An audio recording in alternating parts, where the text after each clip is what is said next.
Oi galera, hoje eu vou fazer um vídeo um pouco diferente, que vai ser contando sobre a Guerra Franco-Prussiana, e como a Alemanha se unificou. Então sem enrolação, bora pro vídeo. Antes de começar, me inspirei no vídeo do canal DGP Mundo. Agora sim, bora pro vídeo.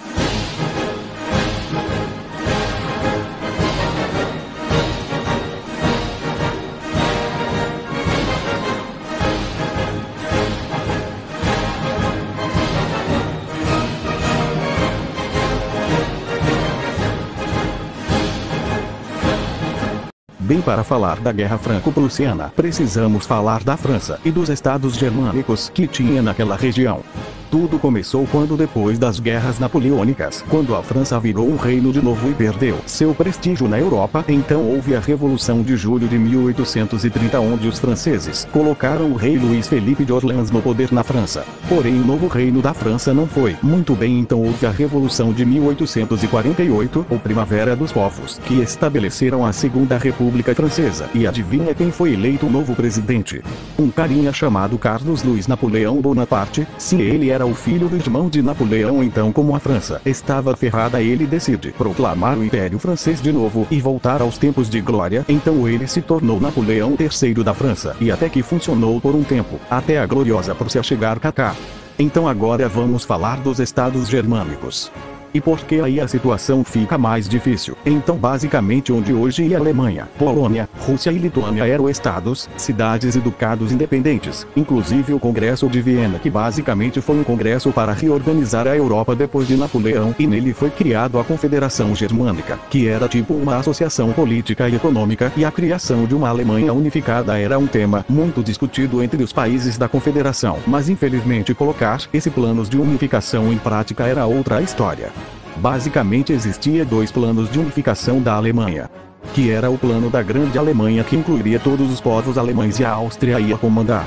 E a Alemanha Menor, que incluiria todos menos a Áustria, e a Prússia lideraria. Mas a Áustria estava passando por muitos problemas internos, e eles já tinham seu próprio império, que havia outros povos. Então esse trabalho ficou nas mãos da Prússia, e de um cara chamado Otto von Bismarck, que virou primeiro-ministro do Reino da Prússia em 1862.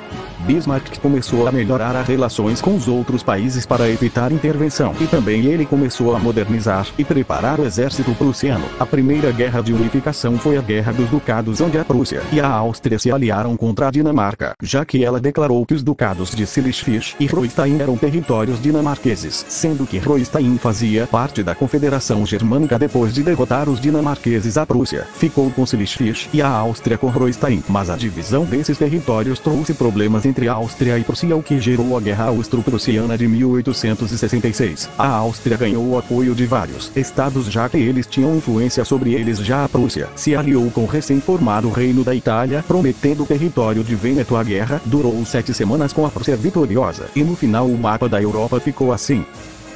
A Prússia criou a Confederação Norte-Germânica, e a antiga confederação foi desfeita, e a Áustria perdeu sua influência nos estados, porém faltava os estados do sul, e Bismarck sabia que não poderia continuar se expandindo com guerras, já que outros países podiam intervir, e tinha outro obstáculo, que era a França, já que eles tinham influência sobre os estados e não iriam deixar eles se unificarem com a Prússia. Então a Prússia teria que fazer a França declarar guerra à Prússia, assim ganhando o apoio dos estados do sul e evitar intervenção dos outros países. E também, como a França iria agredir os germânicos, seria um bom pretexto para os estados do sul entrarem na confederação. Então Bismarck esperou até que surgisse uma oportunidade, e ela veio com uma revolução na Espanha chamada La Gloriosa em 1868, que fez a rainha Isabel II abdicar do trono. Então agora a Espanha era um reino sem rei, e os espanhóis convidaram o príncipe Leopoldo de Hohenzollern para ser o novo rei da Espanha, mas o Leopoldo e Guilherme I, que era rei da Prússia, não estavam querendo aceitar, mas Bismarck convenceu ele a aceitar, pois isso deixaria a França 100% putaços, e foi realmente isso que aconteceu. Então Napoleão exigiu que Leopoldo não aceitasse, e ele aceitou a demanda francesa.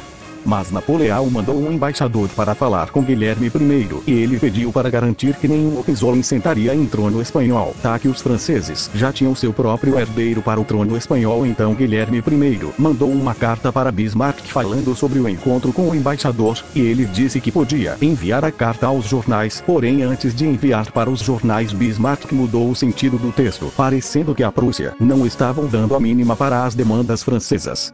Assim não demorou para o povo francês ir às ruas pedir por guerra. Então em 19 de junho de 1870 a França declara guerra à Prússia, assim começando a Guerra Franco-Prussiana. Mas como os franceses, que declararam guerra aos germânicos, os estados do sul se aliaram imediatamente à Prússia, o que deu uma ferrada nos planos franceses, já que eles esperavam uma ajuda deles e até talvez da Áustria.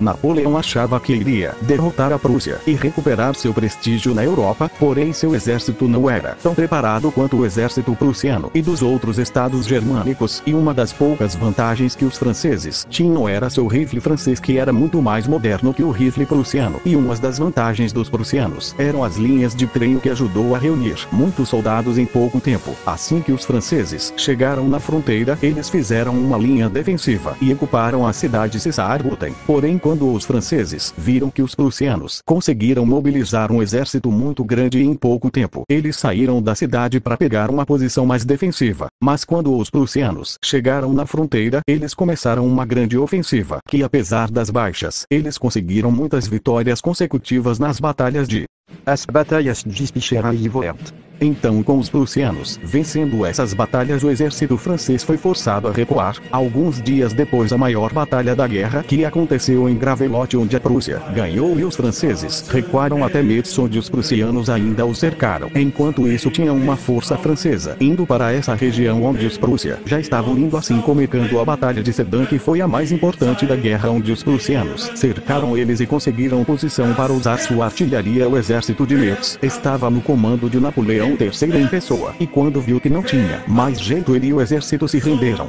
Quando essa notícia chegou em Paris, os franceses entram em pânico e a Terceira República Francesa foi proclamada no comando do Conselho de Defesa Nacional, e aí precisava planejar de maneira rápida como contra-atacar os prussianos, já que com a vitória em Sedan os prussianos marcham sem problemas até Paris, onde eles começaram um cerco, mas os ministros de defesa francês conseguiu escapar com um balão e formou uma resistência na cidade de Tours.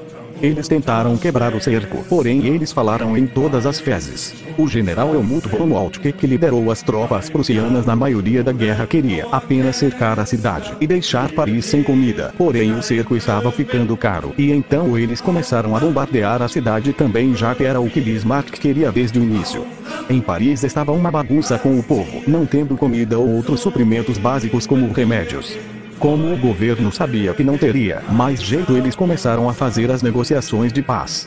Enquanto isso, os estados do sul concordaram em se unir à confederação. Então, em 18 de janeiro de 1971, no famoso Palácio de Versalhes, o rei Guilherme I foi coroado imperador da Alemanha, ou em alemão Kaiser, e assim nascendo o Império Alemão. 10 dias depois, a França se rende, dando um fim à guerra. O tratado de paz foi pesado com os franceses, tendo que pagar cerca de 2 bilhões de francos, e o mais doloroso, ceder as regiões de Alsácia-Lorena, uma região com muitos alemães, e ainda a Alemanha ocupou o norte da França por 3 anos para garantir que a dívida fosse paga, o que criou um sentimento de revanchismo contra os alemães, e isso é um dos principais motivos da França ter entrado na Entente e na Primeira Guerra Mundial. Então galera, esse foi o vídeo. Se gostou, deixe seu like e se inscreva para ter mais vídeos assim.